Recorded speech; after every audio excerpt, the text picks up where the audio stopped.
I'm here with my ruka. I got to be honest, guys.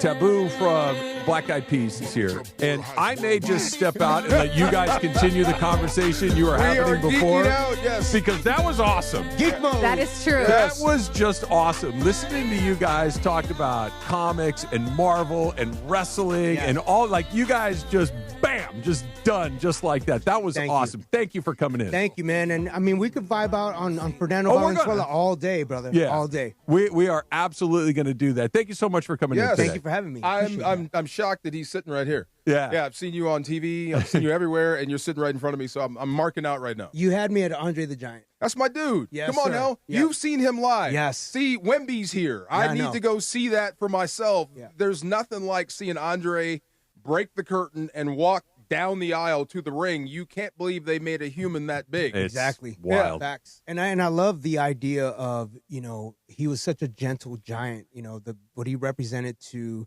WWF before it became WWE. He was such an iconic staple for wrestling.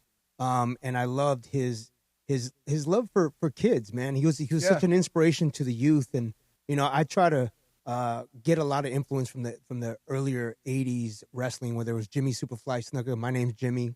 I love Jimmy Superfly Snuka. I love Ricky Steamboat. I love you, brother. Yes, I sir. love you, brother. I love you, brother. And the whole Samoan bloodline, Alpha and Sika and Rocky Johnson, The Rock's dad. So I really nerded out and geeked out in those moments because I'm an 80s kid. As much as I geeked out on the Dodgers, Ron Say, Steve Sachs, Steve Garvey, Dusty Baker, Davey Lopes, the coach, Tommy Lasorda. Sure. And, of course, my guy, El Toro.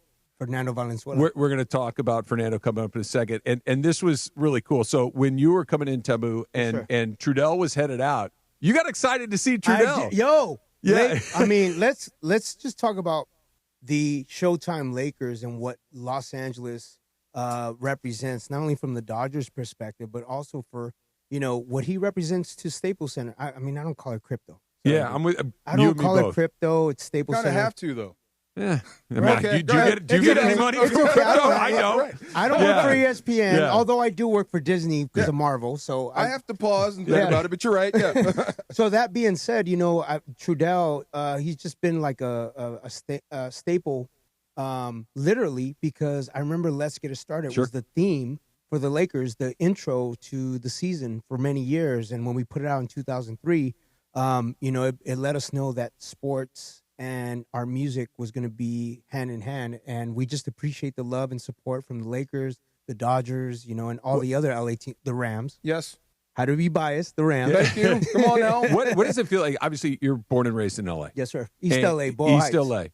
And you make song, you create art, and then the team that is arguably most associated with Los Angeles, maybe right next to the Dodgers, is like, yeah, we're going to use that as kind of our anthem. I mean, what a dream come true. I mean, growing up, loving Magic Johnson, loving Kareem, Byron Scott, AC Green, even before that when Norm Nixon was there, it's just like, for me, it solidified, like, I made it, Mom. Look at me. I'm part of the legacy of the Los Angeles Lakers. Pat Riley, he set the tone for coaching, and I just love what Dr. Jerry Buss, rest in peace, and the Buss family were able to do with the Lakers. So Black Eyed Peas being synonymous with that through the musical component has always been a dream. It's come true. Weird now. We were talking about this the other day, that the Buss family no longer owns the Lakers. No. I know, that is weird. It's weird, right? It's weird, dude. Yeah. I wonder what it's going to be. If they're going to build it like the Dodgers, I'm all in.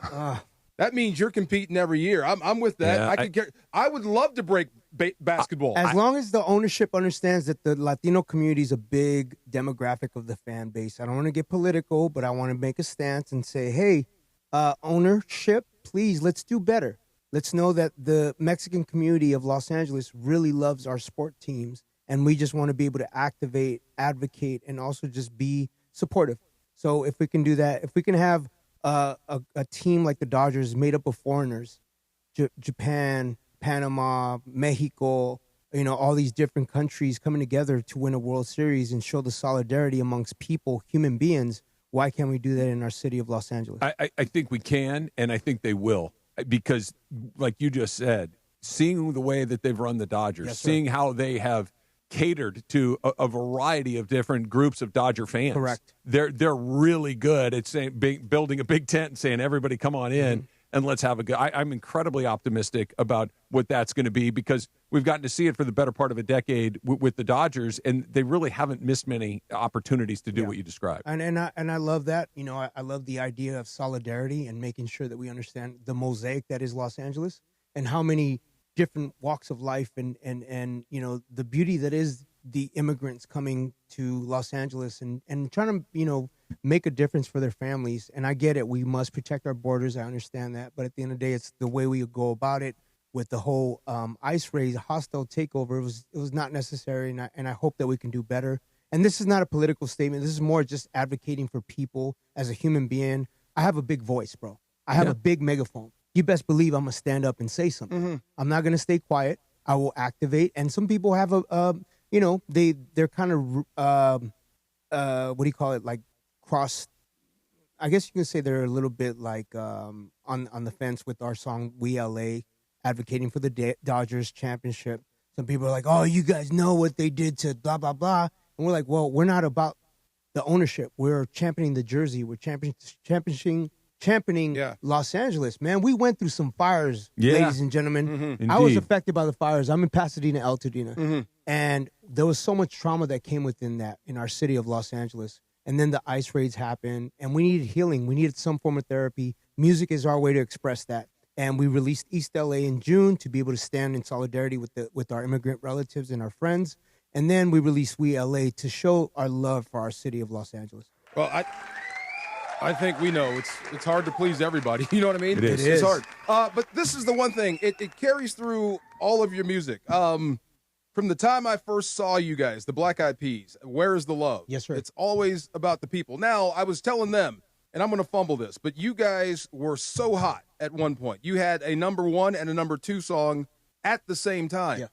How do you not lose yourself when you're on top of the world? How do you keep connected to the ground when you are the biggest act in the world? I think being grounded in the sense of like knowing that my family, my wife and my kids have been such a staple when it comes to humility, when it comes to understanding that the job is not the all in be all.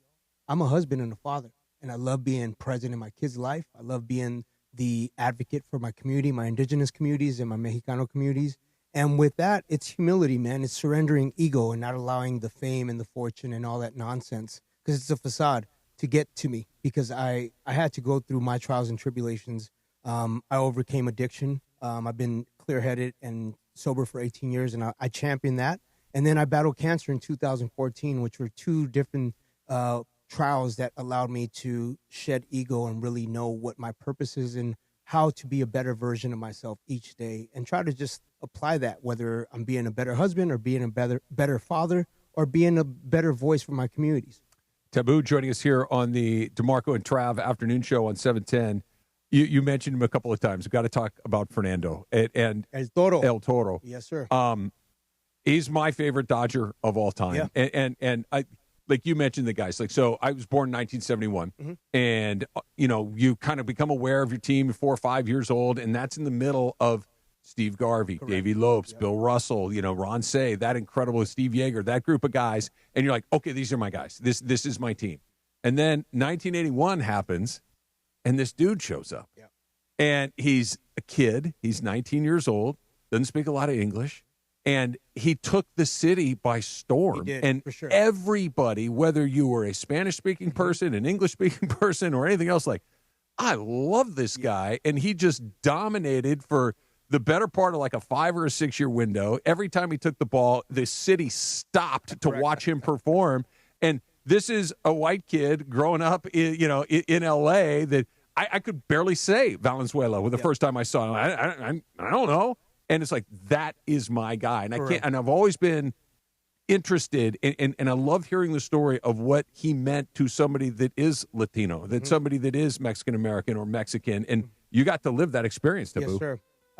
For me, it was wanting heroes that represented us. And I think the way that he looked, he was a chubbier, heavier set kid that was an amazing pitcher. So it was unconventional to sports or being an athlete. And so I love that about him, is that he owned it. He's like, yo, this is me. Take me how I am. I'm going to be an amazing pitcher. I'm going to put it down for the city. I'm going to represent Mexicanos with ultimate class. Even if I don't speak English, you got Jaime Jarrin being a translator. Yep. You know, it was just beautiful to see that for our city. You know, people like Steph Curry, who may not be as tall as you know, LeBron or Wemby, but the fact that he used his ability to shoot to say, like, you don't have to be the traditional 6'8" guard or 6'6" point guard or whatever to make an impact in sports. And so that's what I love, those type of stories where, yeah, you may not be the conventional prototype of an athlete, but you're able to transcend sports. You mentioned this, that, you know, he's your favorite guy and you have a big voice. You have a platform. Correct. When you talk, people listen. Yes, sir. He's back on the Hall of Fame ballot Yep. again. I love it. And he's part of the Veterans Committee that, you know, he went through the normal process that players go. And quite frankly, he didn't come close. And I'm very hopeful that this time through, it's a 16-person committee. He only needs 12 of the 16 votes to get in, that people take into consideration what you just described. Yes, that it's not just how many games did he win, how many strikeouts did he have. By the way, he did a lot of those things, a lot of those things. But the impact he had on one of the crown jewel franchises in baseball, in the second biggest city in the country, is immeasurable. And I'm optimistic and very hopeful that he gets in. And the more people that can say he should be in, I want him to do it. I mean, 30 for 30 did a great job with Fernando Nation. You know, that was an amazing way for us to get a glimpse on the history of, you know, the Dodgers franchise, but also just what he represents to our city. And now Maria Valenzuela, his daughter, keeps the legacy going, which I love. You know, it's like you have Kobe Bryant, Natalia Bryant, and his daughters keep the legacy going along with Vanessa Bryant. So when you have royalty like that continues the flame of these iconic figures in sports in Los Angeles, like that's, I mean, for me, that's merit for Hall of Fame. Absolutely. All day, every day. Should measure impact. By the way, I have to thank you. You got me through some rough times in Germany. This is when I was coaching over there. Was it what you gonna do with all that junk? See? All that junk inside that. There were like 4 English videos. My humps. There you go. You got me through that. Like 4 English videos that played on a loop. It was you guys. I was so happy I could understand something in English. Oh, man. But we were. Before. I don't even know if that's English, bro. My humps. I don't know. That's not our most shiniest moment as Black Eyed Peas. But hey, you know, it was a song that went out there. Did you like the song? I like the song. The song was good, but I have a quick question. I don't know, bro. Because you talked about... No speak English. Ahora no habla inglés. No hablo inglés. No. Hey, see, there you go. Hey. Oh, my God. I don't know, bro. I don't know. I love my sister Fergie and I love Will, but that one, you know, I'm not on that song, so it's okay. It's okay. Wow. I had a question. You brought up Natalia Bryant and you brought up Fernando's daughter, Maria. Yep. How did you get them involved in the We LA song? Yeah. And how did that come about? So in 2010, I got the honor of having Vanessa, Kobe, Gigi, and Natalia at my show at Staples Center, or Crypto, excuse me. They came to watch the Black Eyed Peas, and I built a great friendship with Vanessa and Kobe. We went to Disneyland together. I learned what VIP is all about. I never knew what VIP meant until I went with Kobe and Vanessa and Gigi and Natalia at that time.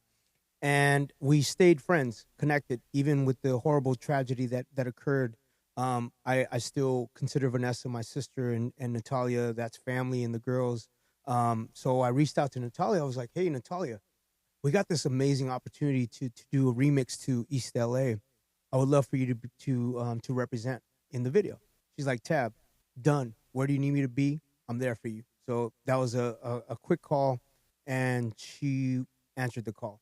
Then I called Maria Valenzuela. I'm like, Maria, I need you in this video. It's this new anthem we're creating. Will and I are remaking East LA, but we're making it We LA, something for Los Angeles.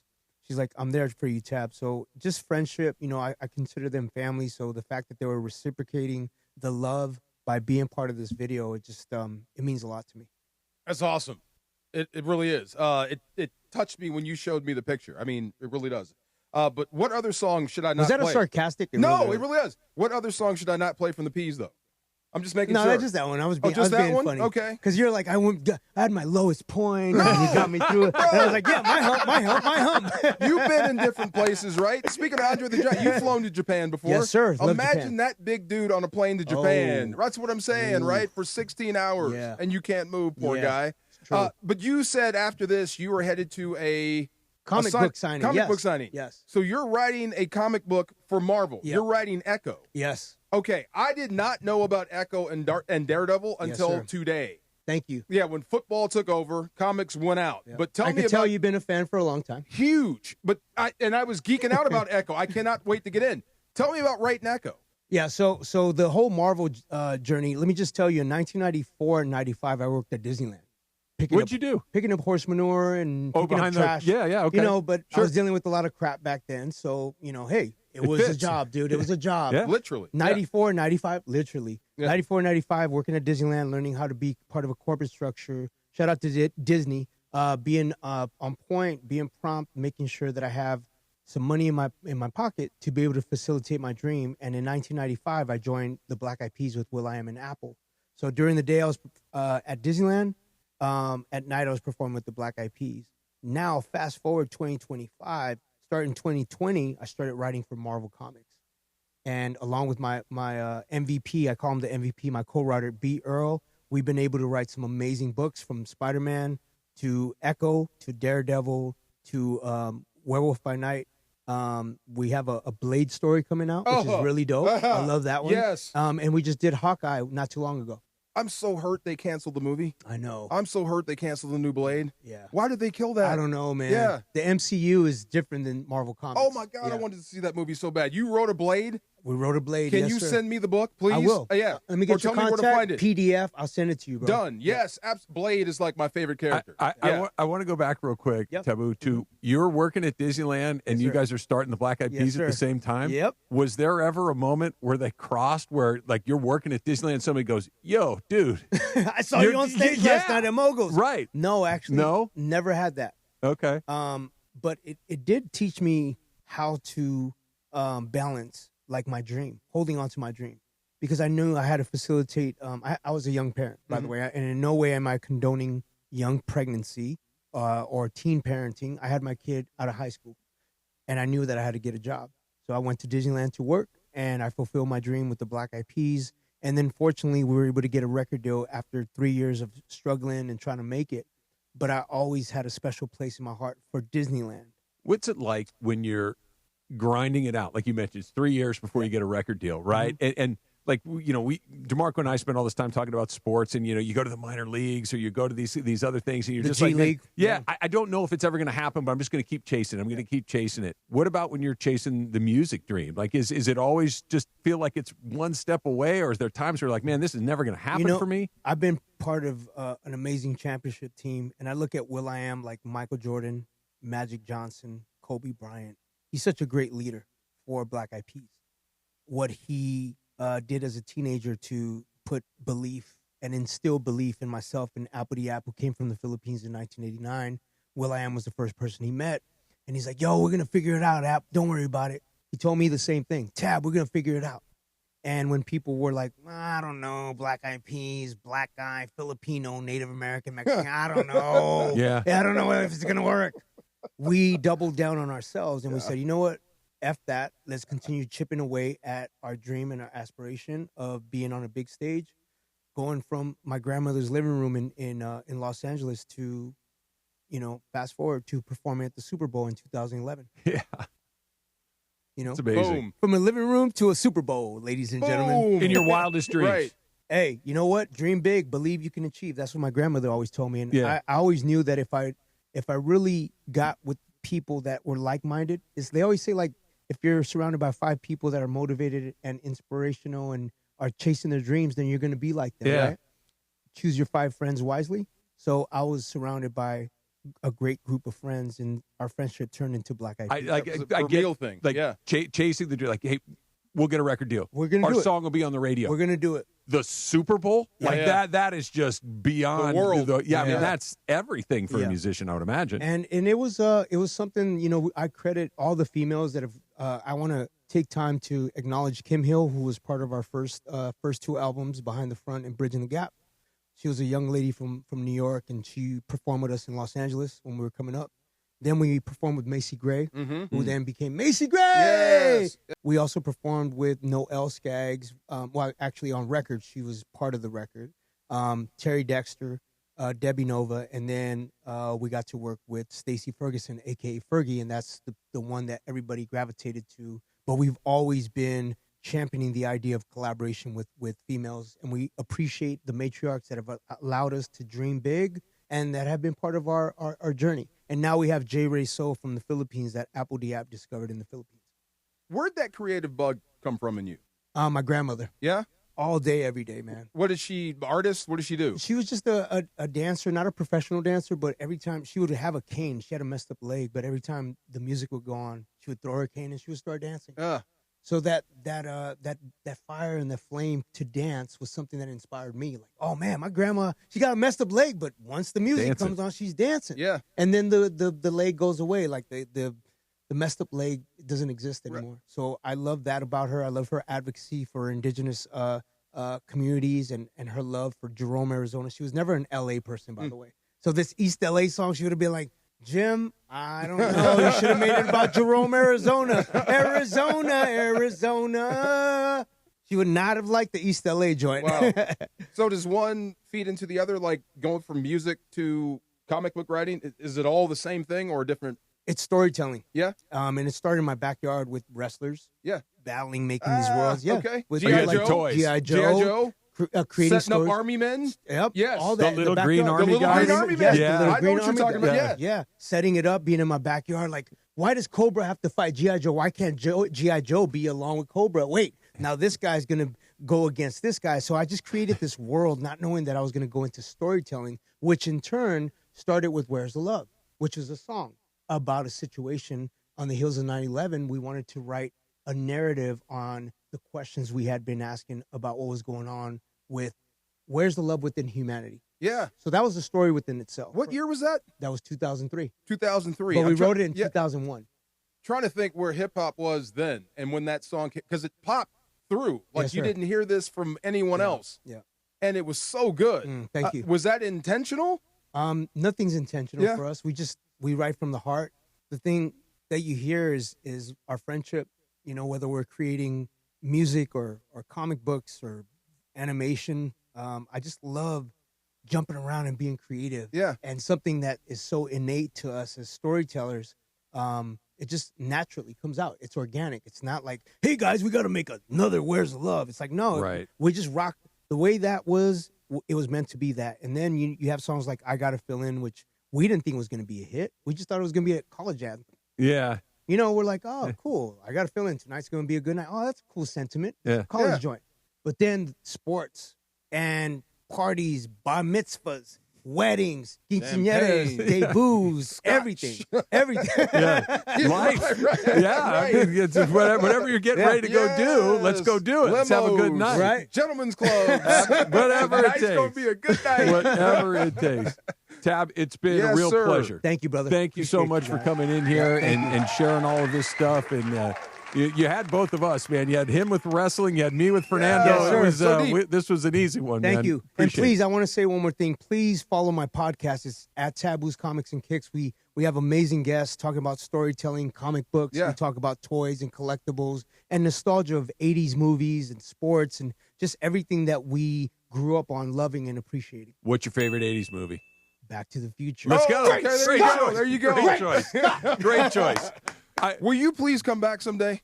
Bro, I'm here. I'm going to get your number. Done. Can I get you Let's guys' number? absolutely We Yes, got done. to continue Yes. this relationship. We will make it a regular thing. Let's go. Enjoy it a great deal. Thank you. brother. Thank you. Appreciate it. Good to meet you. It's DeMarco and Trav, 710 ESPN.